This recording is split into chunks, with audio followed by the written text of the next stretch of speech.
Olá pessoal, vamos retomar a análise dos princípios constitucionais tributários. E eu retorno ainda para fazer algumas ponderações acerca do princípio da isonomia, ligado ao princípio da capacidade contributiva, só que agora nós vamos analisar uma outra vertente interpretativa desse princípio. Nós analisamos anteriormente o princípio da capacidade contributiva e a sua aplicabilidade face à extrafiscalidade. Agora, nós vamos analisar o princípio da capacidade contributiva e a progressividade. Acompanhe comigo aqui no slide. A capacidade contributiva demonstra que aqueles cidadãos dotados de maior poder aquisitivo devem pagar impostos com alíquotas maiores, de modo que o sacrifício econômico suportado por eles seja sentido proporcionalmente maior do que o suportado pelos contribuintes mais vulneráveis economicamente. Bom, para nós analisarmos aqui o princípio da capacidade contributiva e da isonomia face a questão que envolve a progressividade, fica muito claro para nós fazermos esse link e conversarmos um pouquinho sobre o imposto de renda. Sabemos que o imposto de renda, um imposto de competência da União, é um imposto federal que tributa a renda e os proventos de qualquer natureza. Nós sabemos que esse imposto, ele é um imposto progressivo, essencialmente falando. Por quê? Ele já nasce progressivo com o intuito de tributar mais quem ganha efetivamente mais. Para isso, novamente, para nós entendermos, eu vou fazer suscitar na nossa conversa, nesse nosso bate-papo, novamente a tabela progressiva do imposto de renda.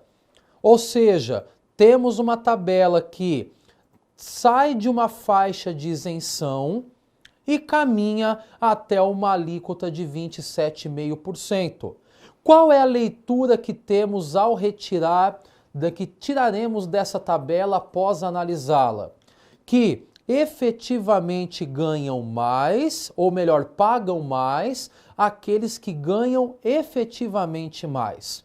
Ou seja, nós não poderemos tributar a maior aqueles que são mais vulneráveis. Por isso, aliamos na nossa conversa, no nosso bate-papo, a progressividade à capacidade contributiva.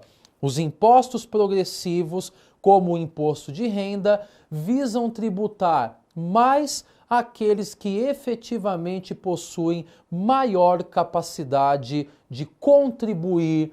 Da mesma maneira, de modo inverso, os impostos progressivos visam tributar a menor aqueles que são mais vulneráveis do ponto de vista econômico-financeiro.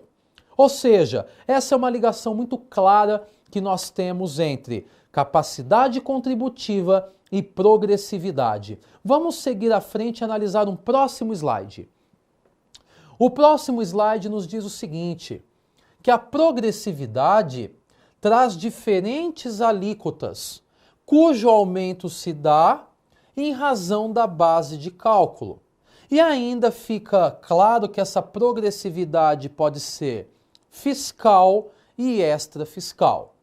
Então vejam, nós temos que a progressividade, portanto, por exemplo, no imposto de renda, ocorre em decorrência da progressão das alíquotas face às bases de cálculo. Como assim?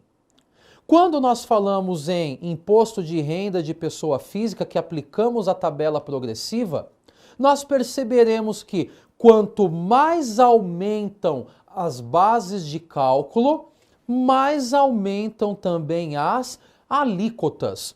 Ou seja, novamente de modo exemplificativo, aquele que recebe rendimento até R$ 1.903,98 é isento. Por quê? Ele está em uma situação financeira vulnerável, portanto, ele não pagará imposto de renda. Todavia, conforme essas bases aumentam, as alíquotas também aumentam, até chegarmos na última faixa de rendimento da tabela progressiva do imposto de renda, que são os valores acima de R$ 4.664,68, cuja tributação é de 27,5%.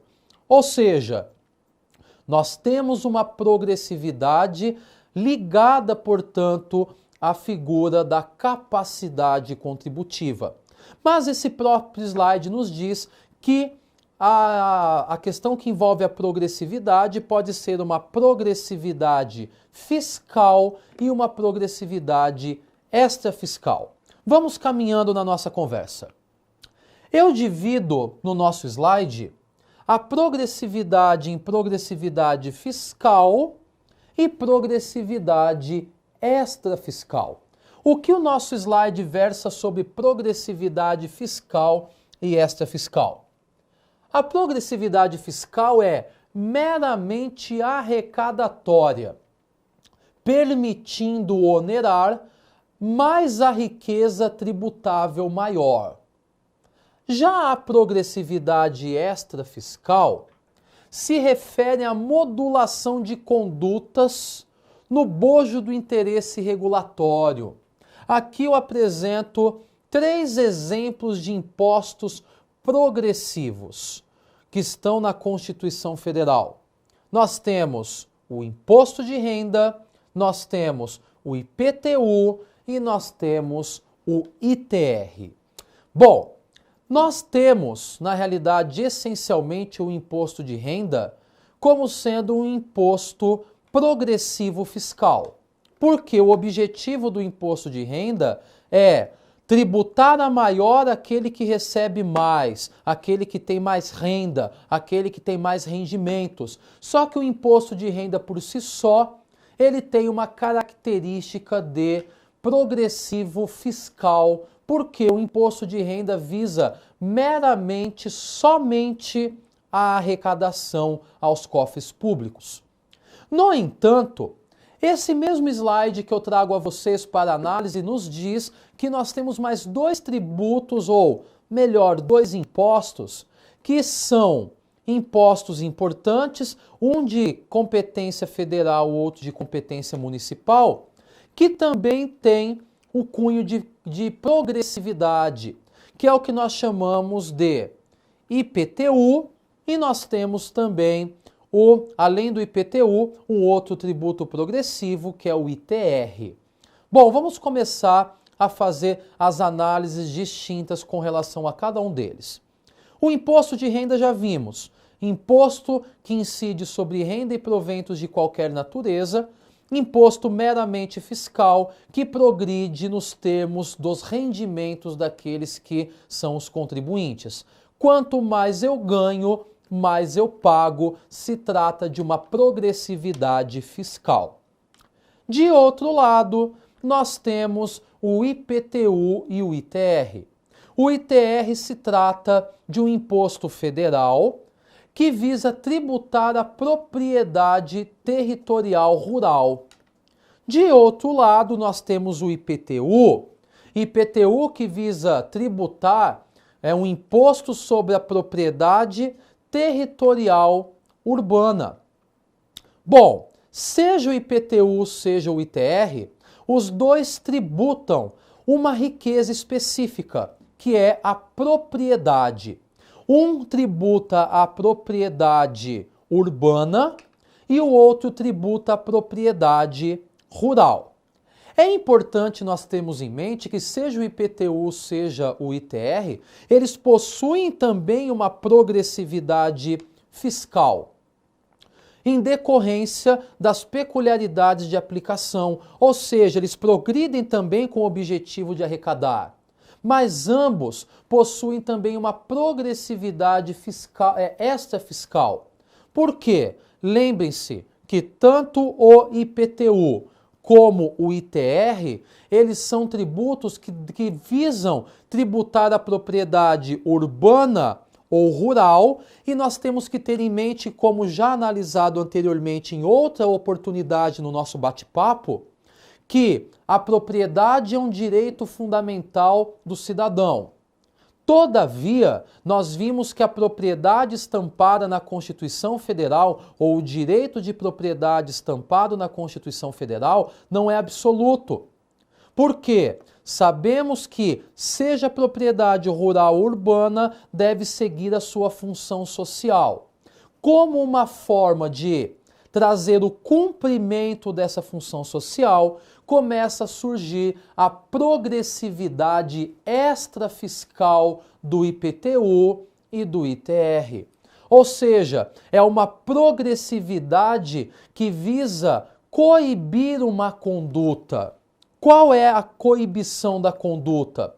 Imaginem um imóvel urbano que é adquirido por uma determinada pessoa somente com o objetivo de especulação imobiliária. Não estou dizendo aqui que o direito de propriedade não é inerente àquele que comprou, adquiriu o imóvel. Com certeza, a Constituição lhe preserva o direito de propriedade, mas a mesma Constituição que lhe garante o direito de propriedade explicita que a propriedade deve seguir a sua função social. E para isso, a própria Constituição ela põe a salvo alguns instrumentos que visam, por exemplo, coibir essa propriedade que é criada somente com uma função especulatória, sem se falar na observância da função social. Que tipo de instrumento nós teríamos? O mais claro, por exemplo, que localizamos no dia a dia, que está constando na Constituição Federal Brasileira, é o IPTU progressivo. Vejam, eu não estou falando em um IPTU com a progressividade fiscal, onde nós vamos efetivamente progredindo com o intuito de arrecadar, mas é um IPTU progressivo em decorrência que se visa efetivamente coibir uma conduta. E qual é essa conduta? É a utilização de uma propriedade que não obedece claramente à sua função social.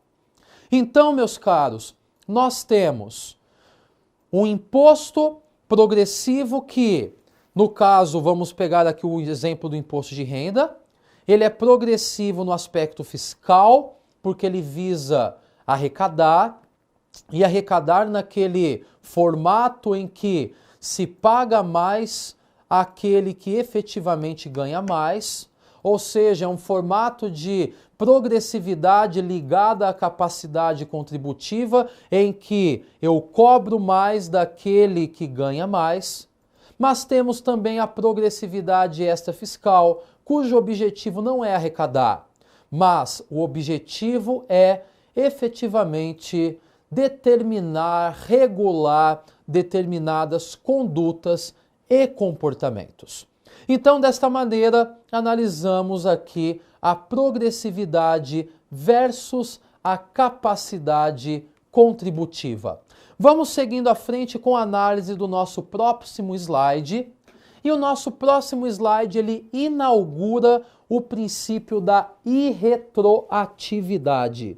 Princípio da irretroatividade importantíssimo, que também está disposto na Constituição Federal. O que diz o nosso slide? Princípio da irretroatividade está previsto no artigo 150, inciso 3, a linha A da Constituição Federal.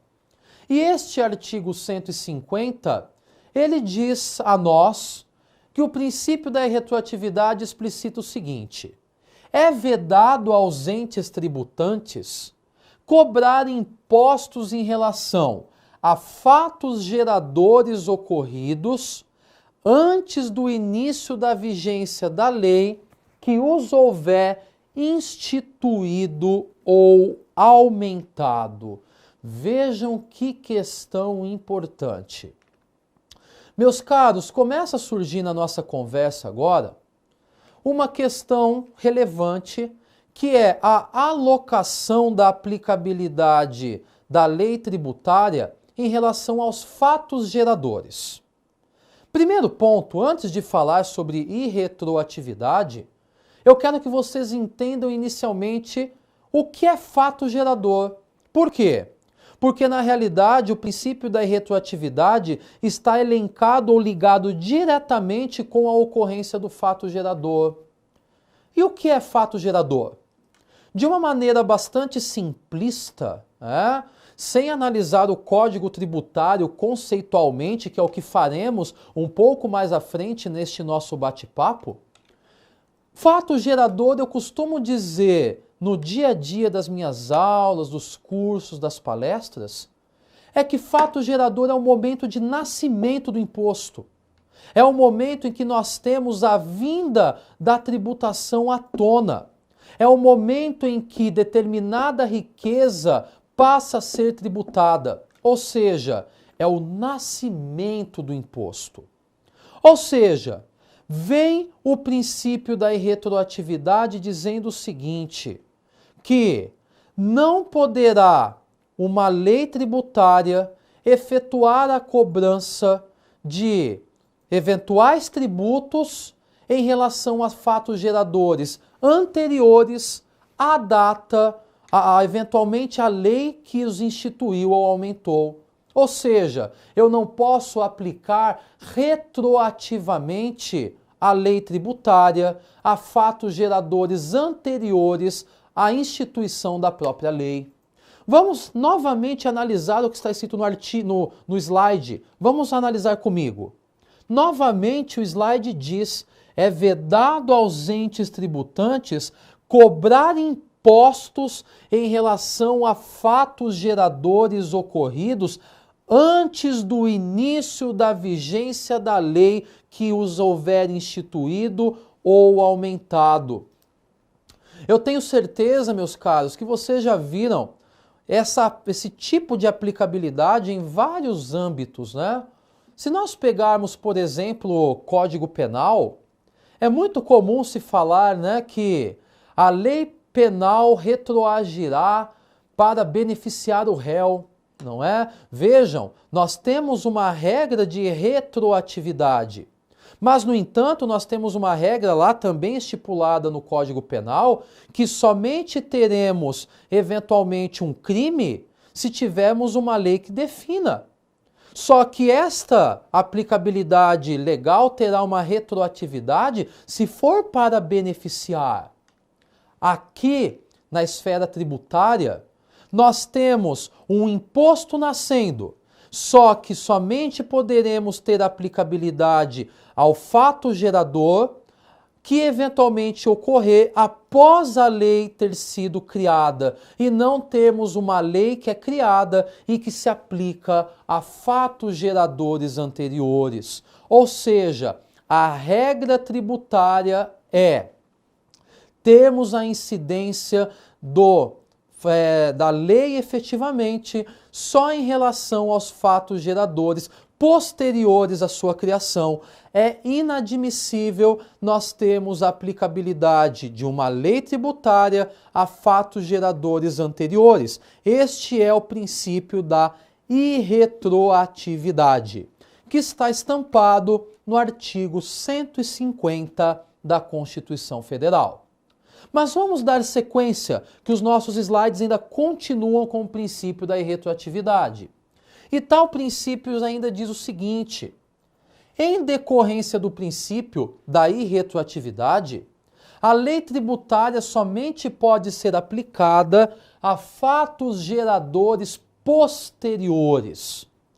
Tal princípio está intimamente ligado com a ocorrência do fato gerador.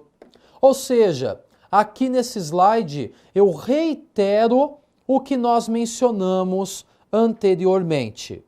Nós temos um princípio da irretroatividade intimamente, intrinsecamente ligado com o fato gerador do tributo. E nós nos deparamos com o fato que, por decorrência do princípio da irretroatividade, nenhum tributo poderá ou nenhum imposto poderá ser cobrado sem uma lei anterior. Ou seja, eu não poderei ter um fato gerador tributado se nós não tivermos uma lei anterior. Desta maneira, a grande regra: a lei tributária não retroage para atingir fatos geradores anteriores à sua existência. Vamos dando sequência, próximo slide.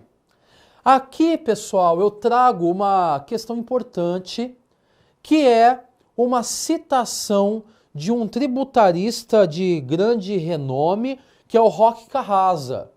E Roque Carrasa traz para nós uma informação importante, né, em relação ao princípio da irretroatividade. O que diz Roque Carrasa nesse caso? Demais disso, a ação do fisco deve ser previsível. Em nome dessa previsibilidade, a lei que cria ou aumenta um tributo não pode alcançar fatos ocorridos antes de sua entrada em vigor. Sem esse penhor de confiança, toda a vida jurídica do contribuinte perigiraria. Olha que questão interessante. Roque Carrasa nos traz o seguinte, que é uma questão de segurança jurídica, de fato. Nós temos a análise do princípio da irretroatividade. Por quê? Imagine, meus caros, se o fisco não tivesse, ou os entes tributantes, não tivessem uma limitação ao poder de tributar com relação ao princípio da irretroatividade. Seria dizermos que hoje nós poderíamos vir a ter vindo à tona uma nova regra tributária que tributaria fatos passados. Ou seja, qual seria a segurança jurídica que teríamos? Novamente, eu gosto de frisar sempre a questão relativa aos princípios tributários que estamos estudando. Lembrem-se que os entes tributantes, os entes federativos, eles possuem uma competência para tributar. Todavia, tal competência, como já mencionei em outras oportunidades, ela não pode ser utilizada de uma maneira ilimitada. Para isso, nós já estudamos alguns casos de limitação ao poder de tributar, com o princípio da legalidade, com o princípio da anterioridade anual, da anterioridade nonagesimal e da anterioridade especial aplicável às contribuições sociais previdenciárias. E agora estudamos um outro princípio essencial, que é o princípio da irretroatividade, em que ele visa estritamente trazer para o contribuinte uma sensação de segurança jurídica. Ou seja, eu saberei que, pelas regras estipuladas pela Constituição Federal, eu não poderei ser tributado por fatos geradores anteriores. Eu saberei que a lei não retroagirá para afetar fatos geradores anteriores. Bom, vamos seguindo. Novo tópico surge para nós, ainda com relação ao princípio da irretroatividade. E o próximo slide nos diz que o princípio da irretroatividade, ele não é absoluto, pois ele comporta exceções. E as exceções estão no Código Tributário Nacional, mais precisamente no artigo 106, que ele se refere a fatos pretéritos e lei interpretativa. Bom, assim como os demais princípios tributários, nós percebemos que este princípio também não possui aplicabilidade plena, aplicabilidade absoluta. O princípio da legalidade, nós vimos, ele tinha a sua regra e as suas exceções. Da mesma maneira, ocorreu com o princípio da anterioridade anual e da anterioridade nonagesimal. O princípio da irretroatividade não ficaria para trás. Da mesma maneira que nós temos a regra em que a lei tributária não retroage para atingir fatos geradores anteriores, também temos exceções, e as exceções estão estampadas no artigo número 106 do Código Tributário Nacional Brasileiro, que ele se refere a situações excepcionais em que a lei tributária retroagirá. Então vejam, a grande regra é que a lei tributária é irretroativa, ela não retroagirá, mas excepcionalmente, nos termos do artigo 106 do Código Tributário Nacional, nós temos hipóteses em que a lei tributária retroagirá. Vamos acompanhar as hipóteses seguintes. Primeiro caso, nós temos o artigo 106 estampado no nosso slide. E o artigo 106 ele diz que a lei aplica-se a ato ou fato pretérito. Ou seja, nós temos aqui exceções ao princípio da irretroatividade. A primeira exceção no artigo 106 é que a lei tributária vai retroagir para atingir ato ou fato pretérito, o que fala o inciso de número 1. A lei, então, aplica-se a ato ou fato pretérito, inciso 1. Em qualquer caso, quando seja expressamente interpretativa, excluída a aplicação de penalidade à infração dos dispositivos interpretados. Meus caros, o artigo 106 estampa claramente que nós temos uma exceção ao princípio da irretroatividade. E a exceção ao princípio da irretroatividade, estampado no Código Tributário Nacional, diz em um primeiro momento que a lei tributária retroagirá para atingir fatos pretéritos se ela for uma lei meramente interpretativa. Então vejam, a lei tributária retroagirá somente se ela for, primeiro caso, uma lei meramente interpretativa.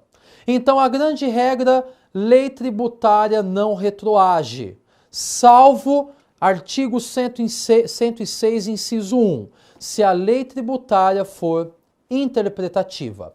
Vamos para o próximo slide.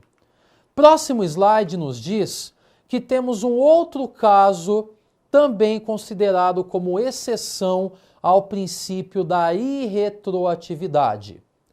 Também se aplicará a fatos pretéritos a lei tributária, tratando-se de ato não definitivamente julgado. Ou seja, haverá retroatividade da lei tributária quando se tratar de ato não definitivamente julgado, quando deixar de defini-lo como infração. Ou seja, se nós tivermos uma lei tributária que se referir a ato que não foi julgado definitivamente e essa lei deixar de defini-lo como infração, nós temos a retroatividade da lei. Vejam que questão interessante. Eu vou trazer aqui uma ligação analógica, né, com relação ao direito penal. Me recordo que no direito penal nós temos a incidência da possibilidade da retroatividade da lei penal, quando a lei penal ela deixar de considerar o fato como crime, que é o que nós chamamos em direito penal como abolitio criminis. Né? Abolitio criminis, onde nós temos uma nova lei que torna determinada conduta não mais passível de aplicabilidade das regras penais. Aqui nós temos a mesma situação. Temos uma situação que não se encontra definitivamente julgada ainda, mas a lei tributária ela torna determinado ato não mais como punível. Desta maneira, percebam que por não considerar mais o ato como punível, permite-se a retroatividade da lei tributária. Então temos dois casos excepcionais agora. Primeiro, a retroatividade da lei tributária interpretativa. Segundo, a retroatividade da lei tributária que deixar de considerar o ato como infração. Claro, desde que ainda não esteja definitivamente julgado. Vamos para o próximo slide. Temos mais 2 casos excepcionais.